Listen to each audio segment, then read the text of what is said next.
Oh, I think it's any time. Certainly not in childhood. Certainly not when you're 12 or 11 and you're going into confirmation and those sort of things.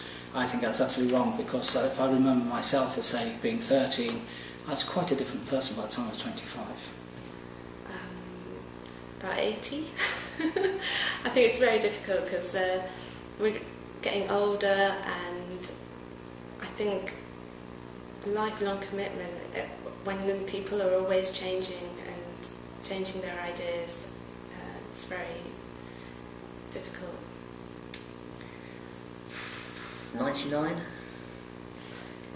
Well, seeing that the ages at which people make lifelong commitments and life-changing commitments are alarmingly young, I would say that possibly a little later than people do it now. I've no idea. Oh no, that's a good question. I certainly don't think you should do it as a child. I think you should wait until you've had a lot of experiences to inform your views before you commit yourself. About 5 minutes before you die. As a Baha'i, we're not permitted to make a commitment, kind of personal commitment to our faith, until we're at least 15 years old. And parents shouldn't put pressure on their children to do that at any age at all. And everybody is given the right to defer that commitment or just never make it themselves. Commitments are made by children as they grow up within the societies, and those commitments firm up when they mature. You would not find anywhere in society where children come to a particular age, absolutely untouched by any faith, any ideology, and suddenly they're asked to make that decision. That, I think, is fiction and wishful thinking. That's not the reality.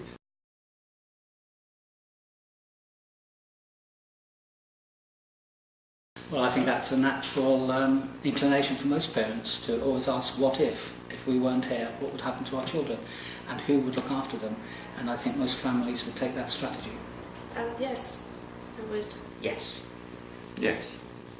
Well, most families provide a support network for children who are orphaned. They lose their parents, and that is what happens in society. But increasingly, the state has taken over the duties of providing that support through fostering, for example, through adoption, for example. And I think these are good things. Yeah, obviously. It'd be nice to do that, but a lot of children don't. But it would be lovely. It'd be nice to do that, but a lot of children don't. But it would be lovely.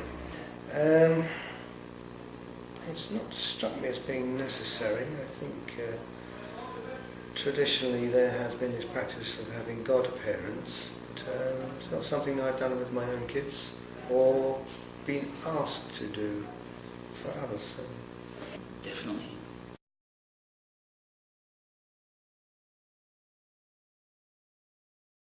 Quality of education, and in the broadest sense, not only academic education, but everything else that goes around it, how to live with the others peacefully, other faiths, other communities, other races, for example. So all this, the quality of teachers, of course, comes in, what kind of teachers they have. So that is what would make, for me, the ideal way of looking at a school for making any decision for my children. Well, in my case, my daughter's grown up now. I sent her to the local school. I thought it was incredibly important to be part of the local groupings and meet local people and not go somewhere separate. But having said that, I think that's a very difficult question, because one or two of my friends who did that initially then found that their children didn't make friends, so they felt in the end forced to send them further afield to somewhere where they might meet people similar and make friends. And I think that can be quite difficult. If you're very isolated, you can be bullied, you see. So I think it's complicated. I don't think a parent should totally impose their views on their children. You have to think about what suits the child as well. Well, it wouldn't be faith-based. My preference would be for a school which is a community school, neighbourhood, which has people from all different perspectives in. The best integration that you can have for a child into a society, into a multicultural society like ours, is one where they're playing football together on the playground, where they're making friends together, not by what they're taught in classrooms, but the fact that they grow up together. I know some people who don't send their children to school, they home educate, and it seems where you get that kind of commitment, that's a good thing. So school is not necessarily a good idea, I think. Is it free and fair? Is it reasonably good? How close is it to my house? For me personally, I just prefer to send my child to the local comprehensive school.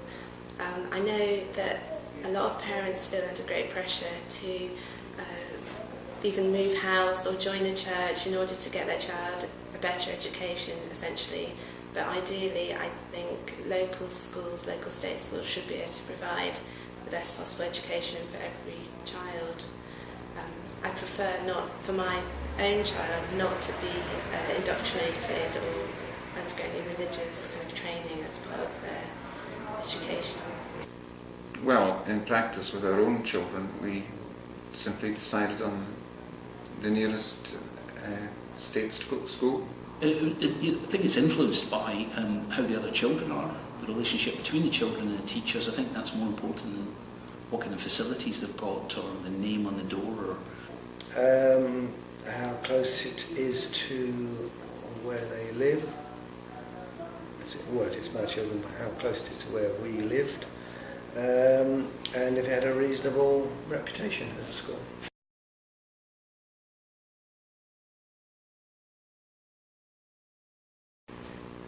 It is, but it's a difficult question to kind of pinpoint what the difference is. I suppose with a religious congregation, it's kind of institutionalising people for perpetuation of that organisation or that belief. I'd say that school was kind of institutionalising or indoctrinating children to make them ready for work later in life. So that would be a difference for me. Oh, yes. Well, it should be. A school is about education and shouldn't be promoting a religion, which is why I'm opposed to faith schools, of course. Yes, you know, the child doesn't have any choice about attending a school. Even if the child, say, doesn't attend school and is homeschooled, that's the parent's decision. So children have a legal obligation to be in school, or the parents have a legal obligation to ensure that they're in school. And I would, in an ideal world, I would like to think that people belonging to a religious congregation are doing that by individual choice. Oh, absolutely. Or should be. Having said that, of course we've got these faith schools and creationism and all of that, but it should be, yeah. Yes, I do. I think, again, you've got to qualify that. I think some religious organisations, of course, are fairly flexible and allow people to grow up within those congregations, to test different ideas, to search around and so on. But when you get very strict congregations, very strict teaching, then I think that's bad. I think a school which is open and allows a child to grow up and have an interplay of ideas is much better. Yes. Absolutely, yes. 100% yes. Yes. Quite different. I believe that it should be different. It should have no relation to attending a congregation in a mosque, in a temple, in a church, or in a gurdwara, because the two should be separate. The school environment is primarily for education, enhancement of the child's education potential all the time. The congregations are for worship purposes only, and for teaching religion to those children, and therefore the school should be ideally quite different